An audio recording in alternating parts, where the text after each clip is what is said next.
let's go third time. I'm Arnaud Lauret, Senior API Architect at Natixis. I'm also known as the API Handyman. That's the name of my blog and my Twitter handle. I wrote a book about the design of web APIs, which is called The Design of Web APIs. It has been published by Manning. It's available in French, not in French, in English, Japanese, Chinese, Korean, and Russian. And I like to sum up my role as API handyman or as an API or architect as helping people understand and create APIs. And in my daily job, I'm helping many different teams. I can do around like 150 API design review per year. And the spirit of my review is not doing the police. It is more about enabling people, empowering them, making them acquire API design skill. Also, I ensure that they are designing APIs that are close to our guidelines, because if you create consistent APIs with the same look and feel, you create APIs that are easier to use. But what matters is beyond that. The idea of an API design review is to ensure that the API which is creating is fulfills needs, which are the good ones, and that the resulting API will be totally easy to use, easy to understand, easy to use, and easy to evolve. And so to do so, you need to look beyond the guidelines. You need to talk about needs, about business rules. You have to ask questions. You have to make people talks, and you have to analyze interface contracts. And that can be complicated if people send you a link to a wiki or send you an Excel file, but hopefully most of the team I'm working with are actually using the OpenAPI specification. And so this is what I will talk about today. I would like to show you how I use it during API design review, how I evolve my practice, my toolbox, and I will also show you a few things I have seen, but I don't do myself. And I hope there will be time in the end for a Q&A. If there isn't due to technical issues, I will answer them in the chat. So,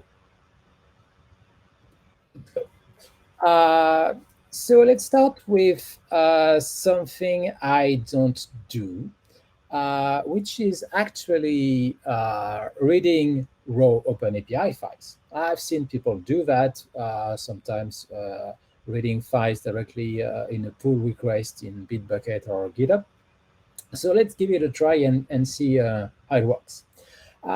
So when my first move when analyze an API is to try to understand what is up to, what people can do with it. So I look at the name of the API. So here we have in the info section. It's an API called Motu. Okay, its version is 1.0.3 build 156. So when you see that, it means basically that this interface contract has probably been generated from code. I'm not a big fan of that, but I'm working with team who actually do that. And there's description. So it's the Masters of the Universe website API. So I understand the motto, it's for Masters of the Universe, but it's an API for a specific website. So that does not look good, because if you go that way, building an API specifically for a website, you are not really fulfilling needs. And so maybe the resulting API will not be totally usable in our context.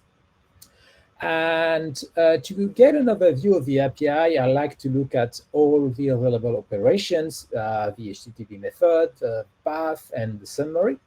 But when you read the raw OpenAPI file, it's not really easy to see all that, because you have the raw file. And so maybe if you close section like this, you can see a few things, but that's not really convenient for me. It's hard for me to decipher what are the available operations. And if you want to look at the data models, you have them in a flat vision. And if you want to explore the various data structure, you have to jump from one dollar ref to another, which is not really convenient. So uh, that's actually why I'm not reading raw OpenAPI files to do an API design view. Actually, I'm more fond of documentation tools. And when I started to do API design review, the only available tool was the good old Swagger UI, and I'm still using it today. So let's see, let's do the analysis if it starts with Swagger UI.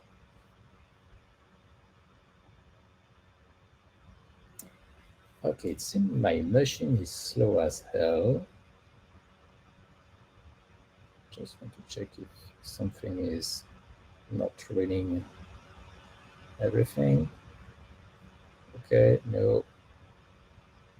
I can show activity. Okay. Okay, there is something. I don't know what it is, but it makes my machine slow. Okay, so what do I do when I look at this API in Swagger UI? So I have the API name, the title, so like before, the version number. So now I see the base path, which is /API, which is a little bit generic. But now I have a better vision of what are the available operations and how they're organized. And so here we have two categories, search controller and TV show controller. Actually, when you see that, the controller suffix, that it is a confirmation that the spec was generated. And so let's again try to guess what this API deal with. So the search controller is a kind of strange category. We have a TV show. It looks like we're dealing with episodes of the Masters of the Universe TV show, so I can get that. And in the search controller, we are dealing with apparently characters, probably toys, again, characters, toys. Okay, so this API is dealing with Masters of the Universe, characters, toys, and TV shows. And that does not actually is totally shown in the categories. Once I have deciphered the overall business domain of the API, I look a little bit more in depth in each operation. So let's take this one, for instance.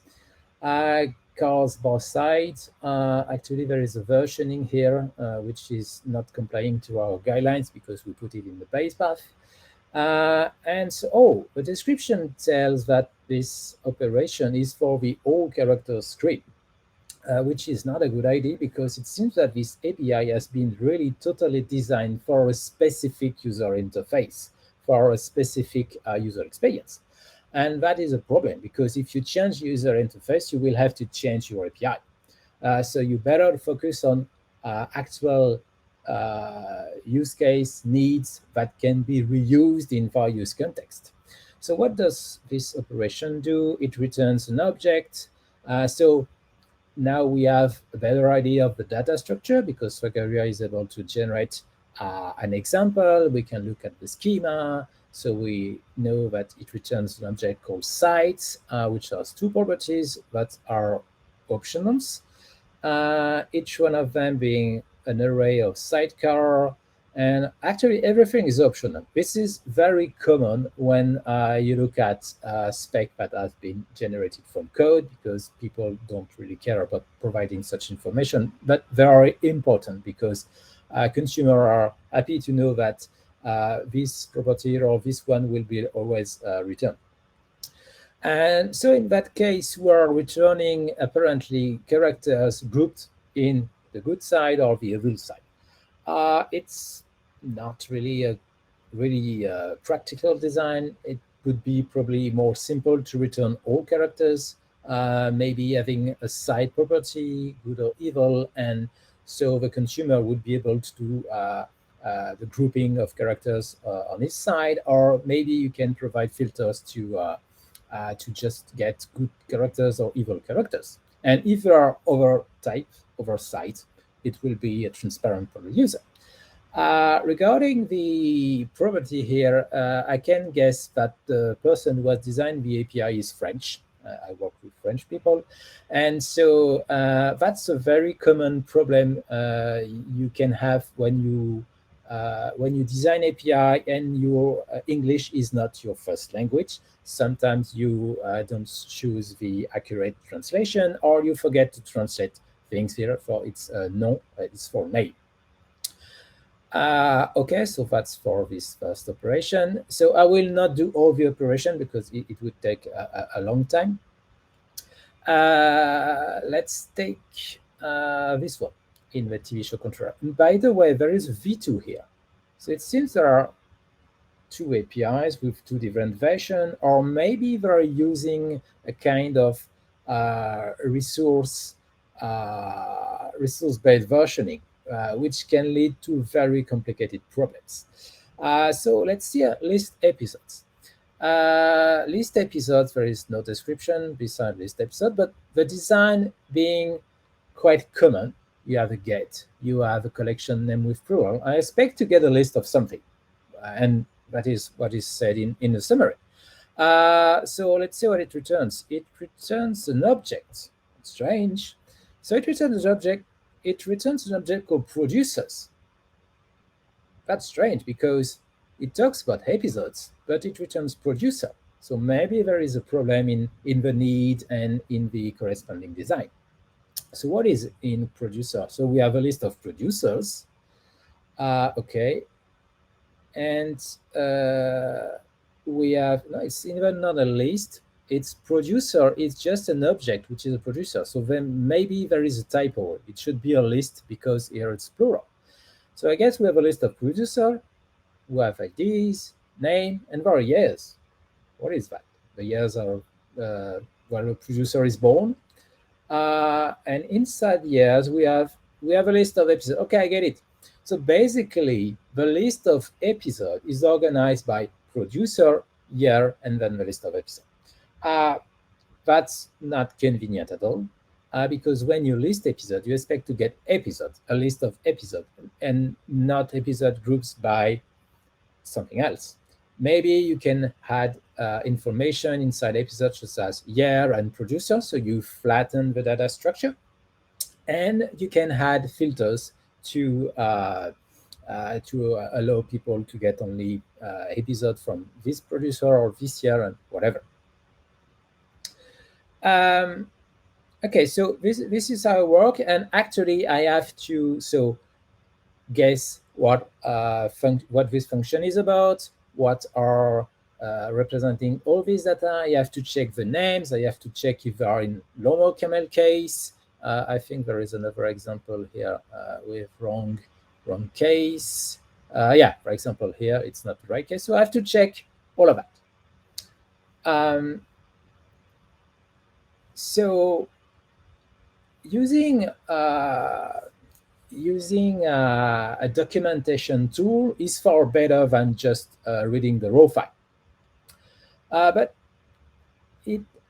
it's still not totally what I'm looking for, because I want to get a better overview of the interface contract, the data, and so on. Especially the data models, because I'm not sure if they are consistent with each other. For example, if I go back here, we have characters, and a character has an ID, name, and icon. And if I go there, I suspect, so I'm reading a character, and the properties are entirely different. And it's not really easy to see that in Trigger UI.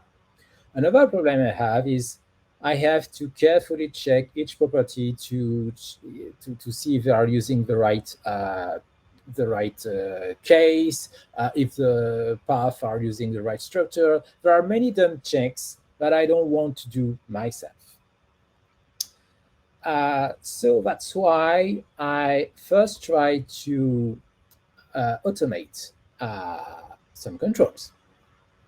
And to do that, I'm using Spectral. So let's go back to here. And let me show you how it works. So to analyze a contract with Spectral, first you have to describe your rules using a Spectral kind of configuration language. And once it is done, all you have to do is Spectral lint, you provide your rule set.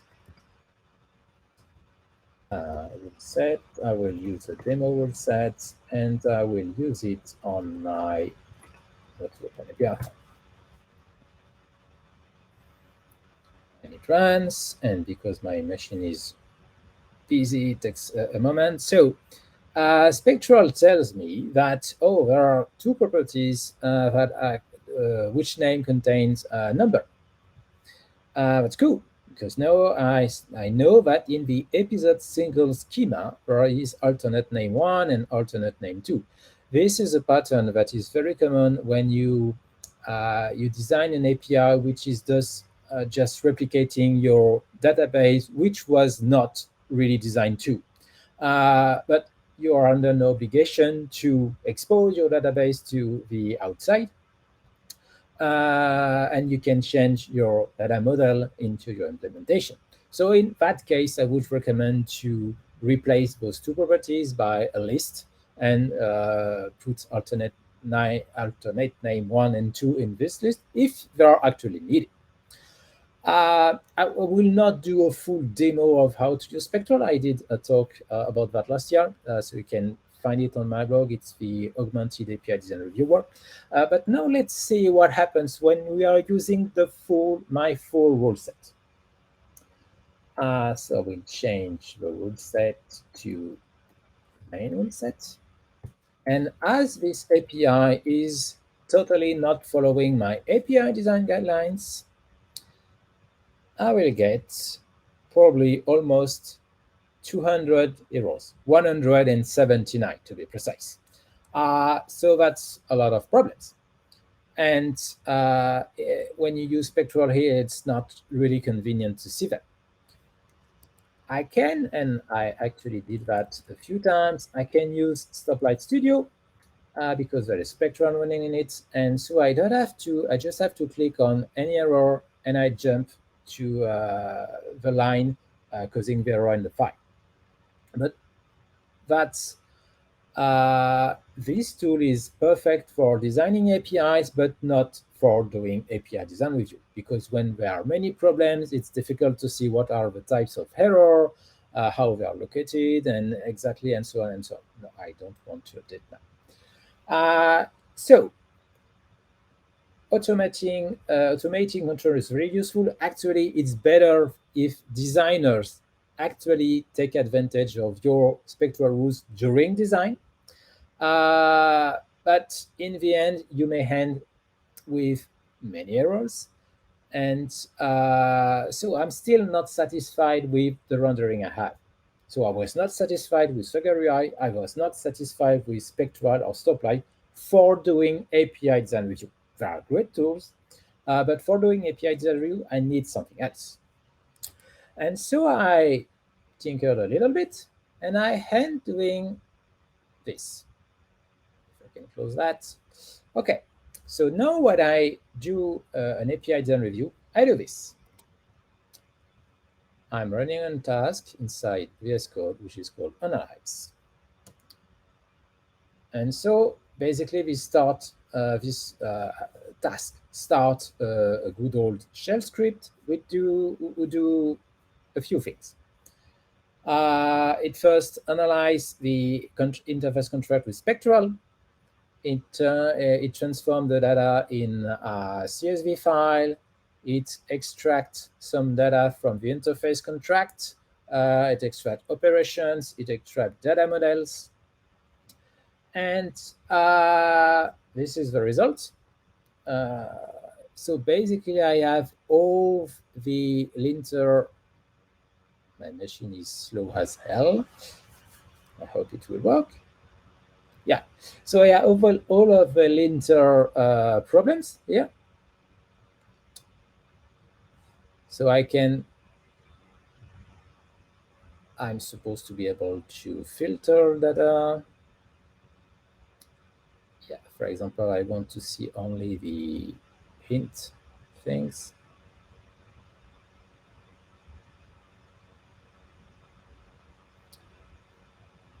Okay. So it's not Excel, which is a problem. It's really my machine. I'll have to check that. Okay, so I can see, for instance, here that there are properties which are embedded arrays inside top-level objects, and sometimes it can be a problem because if the list is too long, you may need to do pagination, filter, and so on. And so if it is embedded inside a resource, you cannot do that. So that way so that means I'm using Spectral for more than just controlling the conformity to my guidelines. I'm also trying to find design patterns that are maybe not good. And but better than that, I have some stats about all the possible problems. I have the counts by type of errors, and that's really useful when I do a big review, so I can have an idea of what are the common problems in the API I'm analyzing. I can have a summarized version of the operation, if we can. Yeah. So basically, this is what the view I'm looking for. I want to be able to see the get/this and post/that, the schemas that are returned, so that way I can compare if there is a consistency between what is returned here and the resource path here. There, for example, for the episodes, I see directly there are producers for episodes, which is strange.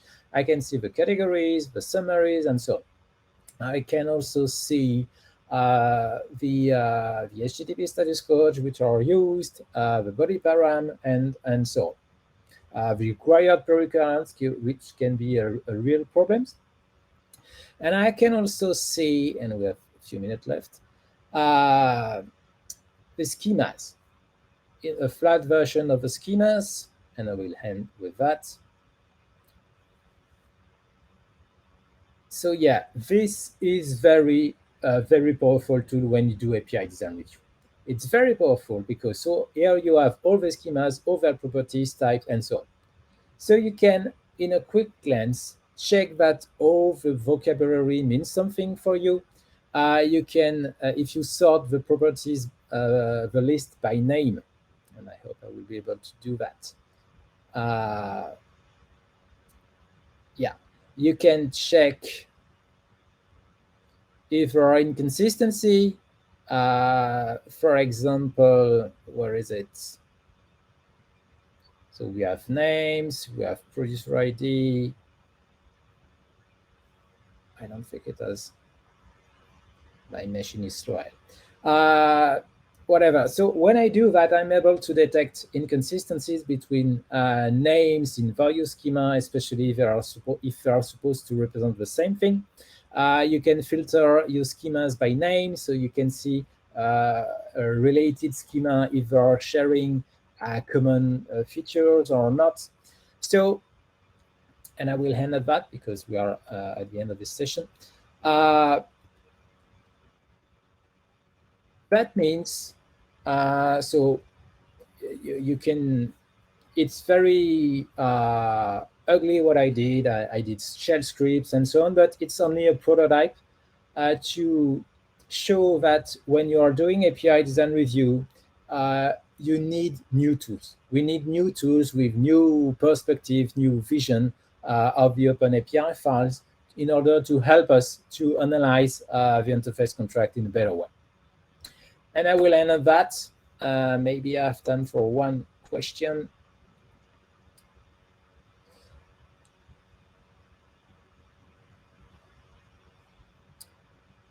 Are your Spectral rules available? Yes, they should be available by before the end of the year. I'm working on create an open source initiative at Natixis, and we are doing some tests to create a GitHub for organization, securing it, and so on. So it will be available soon. I hope to also make available all these ugly scripts. But if you want to see how I do some extraction of data in OpenAPI specification file, there is a post on my blog, as mentioned by David. And I think that's it. So sorry for the microphone problem. I think I have too high CPU consuming on my machine. So it was a great session. I hope you enjoyed it. And so it's time to say goodbye, and you can go to a session.